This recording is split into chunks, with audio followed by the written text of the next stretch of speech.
Cotton king studio मधून तुम्ही पाहत आहात एबीपी माझा। ब्रेक नंतर मुंबई ईस्ट वेस्टमध्ये पुन्हा एकदा स्वागत। आणि आता एक वेगळी आणि थक्क करणारी बातमी। मुंबईसह एमएमआर भागातील ढासळत्या हवेच्या गुणवत्तेवरून मुंबई उच्च न्यायालयानं तीव्र नाराजी व्यक्त केली आहे।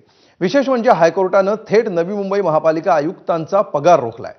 आयुक्तांना वैयक्तिक प्रतिज्ञापत्र सादर करण्याचे स्पष्ट निर्देश असताना आयुक्तांनी ते दाखल न केल्यामुळे हायकोर्टानं ही कारवाई केली आहे। आणि महत्त्वाचं म्हणजे गरज पडली तर मुंबई महापालिकेच्या आयुक्तांबाबत देखील असेच आदेश द्यावे लागतील असंही यावेळी कोर्टानं बजावलंय। त्यामुळे आयुक्तांवरच्या या कारवाईनंतर तरी हवेच्या ढासळत्या गुणवत्तेबाबत काही उपाययोजना केल्या जाणार का हे पाहणं महत्त्वाचं असणार आहे।